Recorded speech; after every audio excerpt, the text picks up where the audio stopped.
Bienvenue à tous et Info Soir, voici les titres de ce mercredi. Son Altesse Shir Sobah Al-Ahmed Al-Jaber Sobah a été enterré ce mercredi au Koweït au lendemain de son décès aux États-Unis. Les funérailles ont été limitées aux proches de l'émir, une mesure destinée à éviter de grandes foules en pleine pandémie. Nous reviendrons également sur cette visite de solidarité et d'encouragement pour placer le Mali sur la voie d'une transition apaisée menée sur instruction de Sa Majesté le Roi. Le ministre des Affaires étrangères Nasser Bourita s'est rendu hier à Bamako. 2470 nouveaux cas d'infection enregistrés durant ces dernières 24 heures, avec plus de la moitié dans la région de Casablanca-Stade. Pour ce qui est des décès, 42 sont à déplorer. Concernant les guérisons, 2462 nouvelles rémissions ont été annoncées. Pour terminer cette édition, ces précieuses découvertes archéologiques des fouilles effectuées récemment par l'Association marocaine pour la recherche et la protection archéologique sous-marine ont mené à d'incroyables découvertes tout au long du littoral au nord de Safi. Madame, Monsieur, bonsoir. Grand médiateur, considéré comme l'architecte de la politique étrangère, Son Altesse Shir Sobah Al-Ahmed Al-Jaber Al-Sobah a été enterré ce mercredi au Koweït au lendemain de son décès aux États-Unis à l'âge de 91 ans.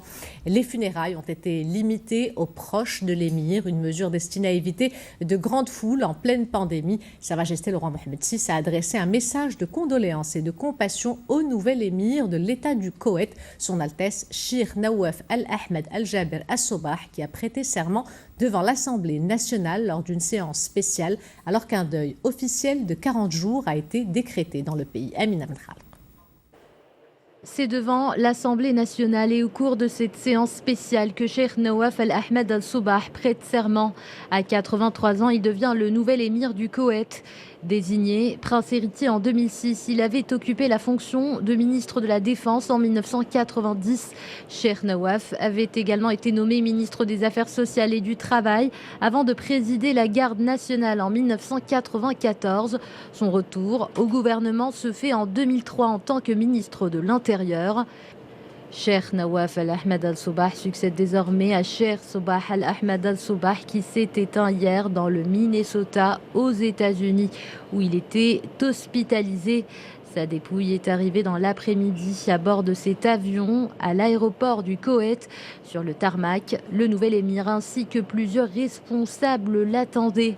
Il a ensuite été enterré dans le cimetière Souley Birhat dans la capitale lors d'émouvantes funérailles limitées aux proches du défunt.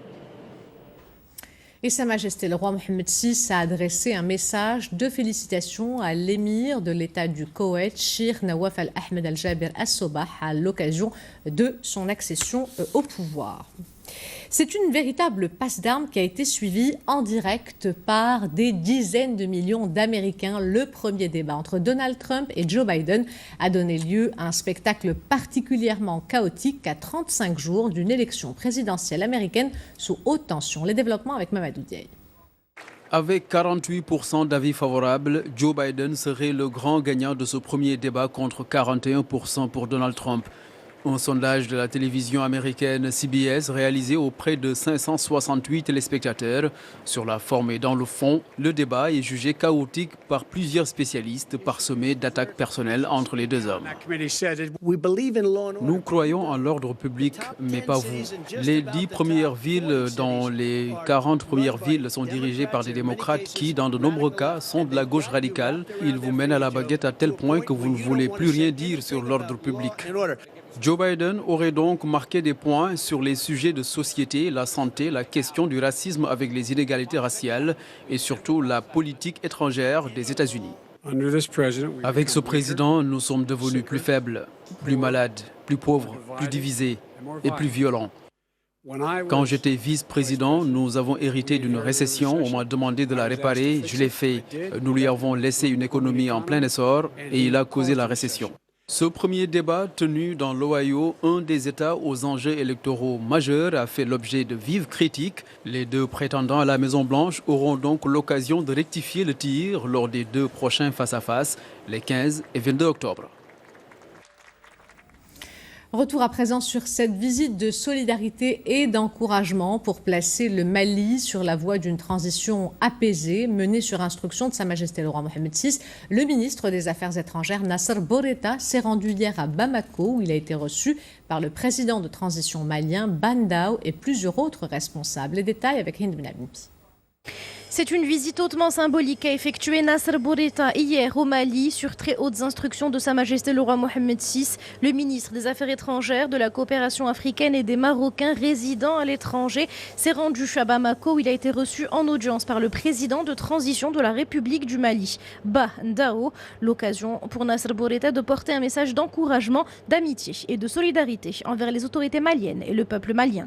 Un message d'encouragement par rapport à toutes les actions qui ont été prises, des actions importantes qui ont été prises pour placer le Mali sur la voie d'une transition apaisée, d'une transition prometteuse et permettant de construire le Mali de demain. Le ministre des Affaires étrangères a eu par ailleurs des entretiens avec de hauts dignitaires maliens, notamment Bouye Haïdara et l'imam Mahmoud Diko. L'occasion pour ces derniers de revenir sur les liens ancestraux qui lient les deux États et les deux peuples.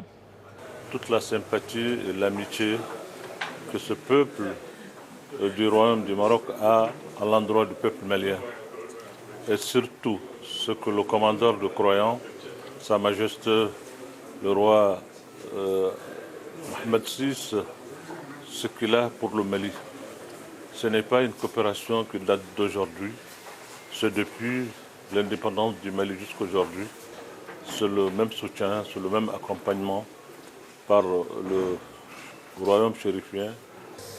Nasser Bourita s'est également entretenu avec le vice-président de transition, le colonel Assimi Goïta, ainsi qu'avec le premier ministre de transition, Mokhtar Ouane. L'occasion pour le ministre des Affaires étrangères d'assurer de la disposition du royaume à accompagner le Mali dans cette phase importante de son histoire récente et de souligner que pour le Maroc, les Maliens ont la capacité de gérer leurs problèmes et n'ont pas besoin d'une internationalisation de leur situation. Focus à présent sur cette enquête très détaillée sur les réfugiés au Maroc. Une étude menée par le HCP et le HCR durant le mois de juin et qui a ciblé un échantillon de 600 ménages. Une étude qui s'est notamment penchée sur leur accès aux sources de revenus, aux services de santé et à l'enseignement dans le contexte du confinement sanitaire. Reportage Mrima Mellel, le récit est de Oussama Bkrali. Leur nombre au royaume s'élève à 7000. Ces réfugiés de différentes provenances qui ont dû faire face, autant que tous les Marocains, à la crise pandémique. Un impact sujet d'étude de la dernière enquête menée par le Haut Commissariat au Plan en partenariat avec le Haut Commissariat aux réfugiés des Nations Unies sur la question socio-économique et psychologique des réfugiés durant la période de coronavirus. Et il est assez remarquable que 79% des ménages réfugiés ayant des enfants en scolarité aient continué à suivre cette scolarité pendant la période du confinement. L'étude met des chiffres sur l'impact dramatique de la situation Covid-19 et du confinement pour les populations réfugiées, puisque 9 sur 10 des ménages, des chefs de ménage qui avaient une activité économique avant la déclaration de l'état d'urgence sanitaire ont cessé de travailler pendant le confinement. Parmi les points les plus importants de cette étude, 95,5% des réfugiés jugent que les produits alimentaires de base étaient disponibles durant le confinement. Près du tiers des réfugiés ont déclaré avoir reçu des médicaments essentiels fournis gratuitement dans le cadre d'un programme de prise en charge médicale, alors que 9 chefs de ménage sur 10 ont déclaré leur activité interrompue par le confinement. Le subsaharien que vous voyez au niveau de la Médina, c'était encore doublement plus difficile pour eux parce qu'ils n'avaient pas l'autorisation de pouvoir venir exposer leurs marchandises. Vraiment, c'était difficile. Il n'y avait pas de travail, pas de salaire, pas de nourriture. Pour sortir, c'était tout un problème. Bon, heureusement, Dieu merci, parce que la Fondation Rien a organisé les repas chauds pour les migrants et les réfugiés. Près de la moitié des réfugiés accueillis par le Maroc sont syriens, suivis de près par les Yéménites et les Centrafricains. Pour tous, l'anxiété et la peur constituent le principal impact psychologique du confinement sanitaire. Les incertitudes concernant les effets de la pandémie en étant la principale cause. Arrêtons-nous maintenant sur le compte rendu quotidien du ministère de la Santé avec les derniers chiffres clés de l'évolution de la Covid-19. 2470 nouveaux cas d'infection ont été enregistrés durant ces dernières 24 heures, avec plus de la moitié dans la région de Casablanca-Stade. 1303 cas exactement. Pour ce qui est des décès, 42 sont à déplorer. Le taux de létalité s'établit à 1,8%. Et concernant les guérisons, 2462 nouvelles rémissions ont été annoncées. Le nombre total des personnes déclarées guéries s'établit désormais à 102 715 avec un taux de rémission de un peu plus de 83%. Se protéger du coronavirus, c'est respecter un certain nombre de règles simples dans la vie quotidienne. Pour sensibiliser les plus jeunes à ces gestes barrières, les établissements scolaires ont mis en place tout un dispositif sanitaire et réorganisé les activités. Exemple à Dakhla avec ce reportage de Nessal Bouhoud sur un récit de Oussama Bkali. À l'école primaire Leglat, tout comme dans différents autres établissements de Dakhla, les élèves s'apprêtent à reprendre leur année scolaire dont le début a été reporté par la situation épidémiologique. La prévention et la sensibilisation des plus jeunes est l'un des points essentiels de cette rentrée particulière. Il faut se désinfecter les mains à chaque fois qu'on rentre en classe. Il ne faut ni s'échanger de masques, ni s'échanger de fournitures et toujours respecter la distance sociale. Autocollants pédagogiques, affiches rappelant les gestes barrières, à l'entrée, dans la cour et même au sein des classes, toute l'école s'est habillée d'outils de prévention nécessaires pour compléter le travail des cadres pédagogiques. Notre travail nous permet d'éveiller les enfants sur plusieurs sujets, également de sensibiliser les parents afin de limiter au maximum la propagation du virus. Notre but est que les enfants n'aient pas à interrompre leur scolarité tout en évitant d'attraper cette maladie. Ils sont plus de 1800 jeunes élèves s'apprêtant à reprendre les cours en alternance entre le présentiel et le distanciel à Dakhla. Ce travail de sensibilisation participe sans dire à la protection des enfants de la pandémie en cours. Un dossier environnemental à présent avec cette situation insupportable pour les riverains. Wadi Kem se transforme peu à peu en vivier de bactéries mais également de déchets. Les habitants des environs se plaignent des odeurs nauséabondes qui s'en dégagent. Comment expliquer la pollution de cet espace qui était une échappatoire pour les habitants de la région? Élément de réponse dans ce reportage de Jihen Doublali. Le commentaire est de Amina Mkhal. Une odeur fétide se dégage de Wadi Kem, un wad qui se transforme peu à peu en décharge à ciel ouvert, une situation devenue intenable pour les riverains. J'habite juste à côté et je peux vous assurer qu'une odeur nauséabonde se dégage du wad. Mes enfants sont souvent malades. Cet endroit est infesté de moustiques et d'insectes en tout genre, attirés par les ordures qui s'entassent. L'oued était pourtant une échappatoire pour les habitants de toute la région. Son état actuel est également dénoncé par la société civile. Une partie du problème provient de la zone industrielle de Srerat. Certaines usines déversent leurs déchets dans l'oued. Une explication réfutée par l'agence du bassin hydraulique du Bouregrag et de la Chaouia. المنطقة الصناعية ديال الصخيرات اللي كتوجد في الضفة اليسرى ديال الوادي والمنطقة الصناعية ديال عيناتيك. Les zones industrielles de Ainatig et de Srerat ne sont en aucun cas responsables de cela, mais c'est parfois le mauvais raccordement au réseau d'eau pluviale qui cause ce problème. L'agence du bassin hydraulique du Bouregreg et de la Chaouia rassure les habitants. Un projet est en cours de réalisation pour mettre un terme à la pollution des eaux de Wadi Kem. Encourager les enfants à dénoncer les violences dont ils sont victimes. L'Observatoire national des droits de l'enfant a signé des conventions de partenariat avec plusieurs acteurs de la société civile et 2 centres hospitaliers universitaires. Des accords pour renforcer les capacités de l'enfant à rapporter toute forme de violence.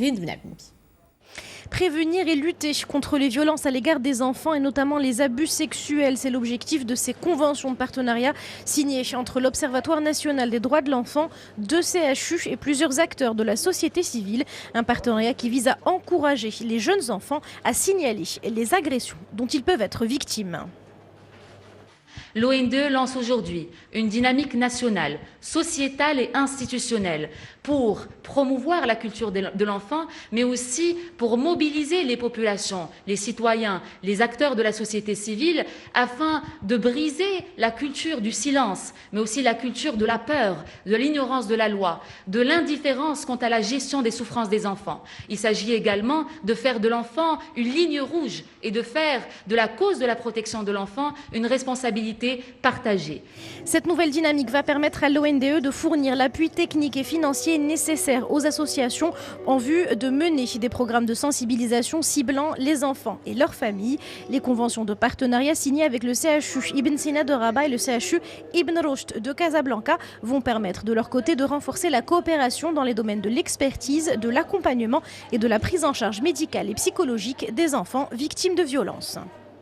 Pour mettre en exergue l'importance justement de protéger les enfants en étant conscient et en faisant prendre conscience à ces enfants des besoins de protection et de leurs droits eux-mêmes et travaillant ensemble donc en coordination et coopération donc avec toutes les institutions pour mieux protéger ces enfants. Cet événement a également été l'occasion de lancer des commissions ad hoc régionales composées d'enfants parlementaires chargés de la défense et du suivi des droits de l'enfant. Le premier modèle sera lancé à partir de Tanger pour suivre le dossier de l'enfant Adnan en vue d'évaluer les dispositifs de protection de l'enfance et formuler des recommandations pour empêcher la reproduction de tragédies similaires. Pour terminer cette édition, ces précieuses découvertes archéologiques des fouilles effectuées récemment par l'Association marocaine pour la recherche et la protection archéologique sous-marine ont mené à d'incroyables découvertes tout au long du littoral au nord de Safi sur une surface de 30 km. Ce sont des images de Younes Sebah commentées par Samia Halis. C'est en dévalant les pentes rocheuses qui mènent au littoral de Safi que Redouane Bourguet et Saïd Aït-Baziz ont découvert de véritables trésors archéologiques. Ces fondateurs et dirigeants de l'Association marocaine pour la recherche et la protection archéologique sous-marine affirment que cette découverte pourrait remonter au IIe siècle avant Jésus-Christ et même à l'âge de bronze et pourrait élucider une part du mystère qui plane sur la cité de Tiraline engloutie sous l'océan Atlantique sur 30 km entre Sidi Bouzid et Cap Douza. Cette découverte nous a conduit à la conclusion suivante. Les fouilles sont réparties sur un large périmètre dans différents endroits. On pourrait dire qu'il s'agit d'un important regroupement d'habitations.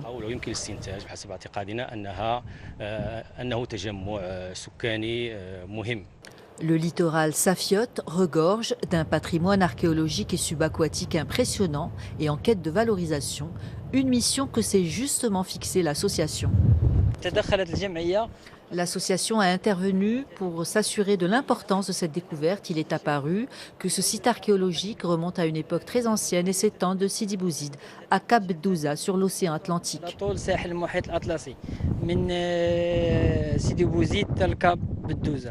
La même association avait découvert l'épave d'un bateau militaire à pavillon britannique au large de Safi qui aurait échoué au cours de l'été 1918, ainsi que la localisation du naufrage du navire Nicolas Paquet au Cap Spartel sur la côte atlantique de Tanger. Avant de nous quitter, je vous rappelle l'une des principales informations de ce journal. Grand médiateur considéré comme l'architecte de la politique étrangère, Son Altesse Shir Sabah Al-Ahmed Al-Jaber Al-Sobah a été enterré ce mercredi au Koweït au lendemain de son décès aux États-Unis à l'âge de 91 ans.